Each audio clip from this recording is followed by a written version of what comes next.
Bonjour, bonsoir.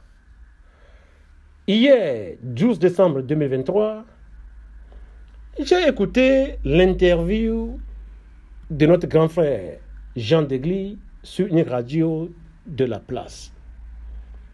J'aimerais vous rappeler que lors de la conférence nationale souveraine dans les années 90, Jean Degly faisait partie des jeunes qui nous ont émerveillés. Nous étions encore des enfants.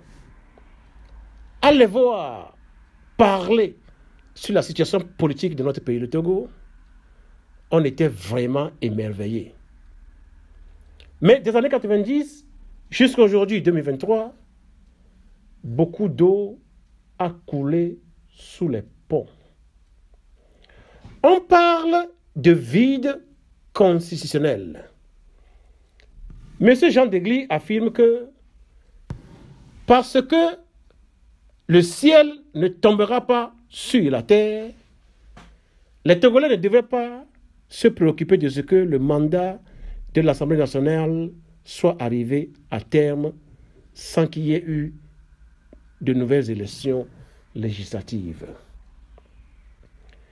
Monsieur Jean Degly, j'aimerais vous rappeler que dans une démocratie, le pouvoir est limité dans le temps. C'est pourquoi le Parlement a un mandat de 5 ans. On devrait faire une élection avant l'expiration du mandat de l'Assemblée nationale. Parce que, à la fin de l'année 2023, le pouvoir de l'Assemblée nationale actuelle arrive à expiration.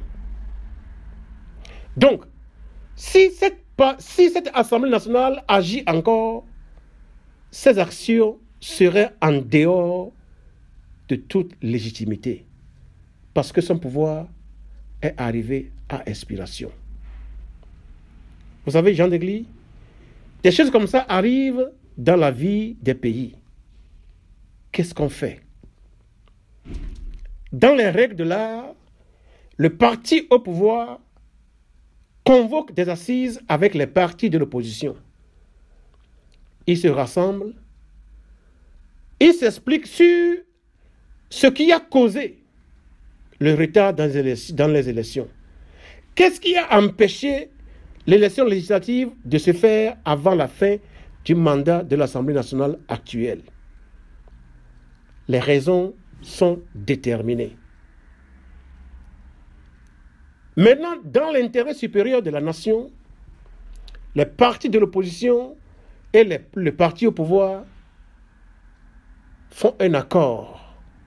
Cet accord politique donne encore un pouvoir à l'Assemblée nationale qui est arrivé à expiration.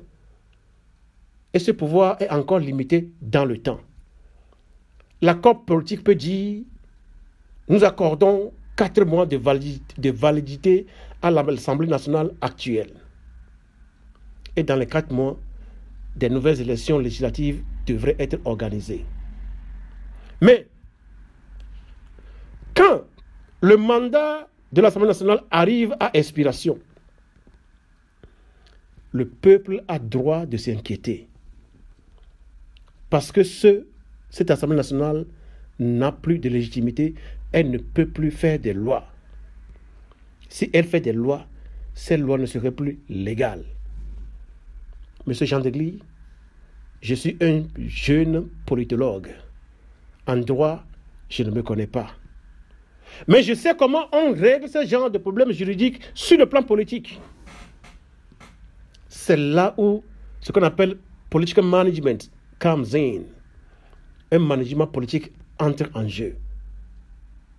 Les gens du pouvoir et les gens de l'opposition se mettent ensemble pour accorder un temps de validité à l'Assemblée nationale afin qu'elle puisse continuer son travail jusqu'à ce qu'une nouvelle élection soit faite. Si cela n'est pas fait, il faut savoir qu'on est dans une autocratie. Que Jean Degly vienne défendre cette pratique d'une autocratie qui gouverne le Togo, c'est vraiment difficile à entendre. Hier, quand j'ai commencé par écouter l'interview de l'avocat Jean Degli, j'ai failli vomir. Je l'ai éteint.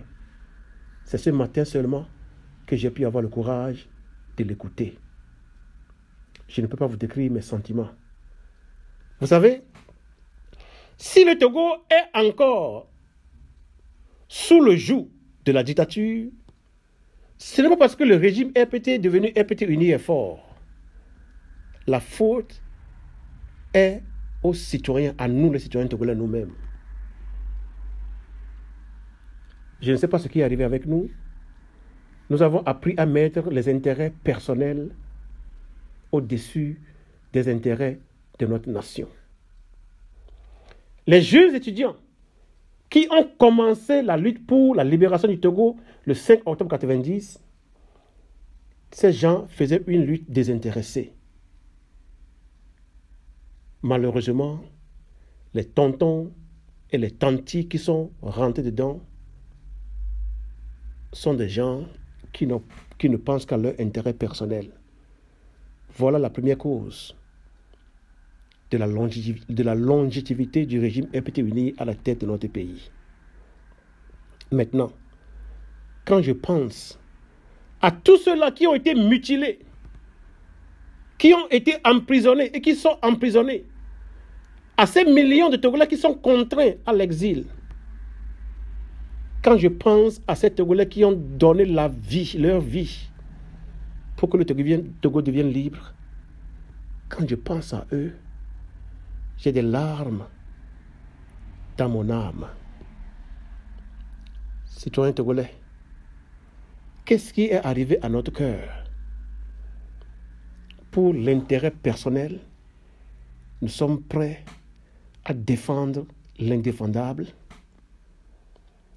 Pour un intérêt potentiel et personnel, nous sommes prêts à défendre ce qui n'est pas défendable. Grand frère Jean Degli, j'aimerais te faire savoir que la jeunesse togolaise aimerait construire une nouvelle nation bâtie sur l'éthique. Oui, il y a les intérêts dans la vie, mais l'éthique devrait être au milieu de l'action politique sur la terre de nos aïeux. Voilà la nation que les jeunes Togolais veulent bâtir. Une nation prospère, une nation égalitaire, une nation qui met l'éthique au milieu de ses actions politiques, judiciaires et ainsi de suite. Monsieur Jean Degli, tu es un juriste. Nous aurions aimé que tu nous apprennes le droit. Et ce que tu as dit dans ton interview à la radio, je ne veux pas en parler. C'est triste. Que le Togolais sonde son cœur afin que nous puissions arriver à accéder à la démocratie pour le bonheur de chacun. Je m'appelle Romaric Son. Je vous remercie.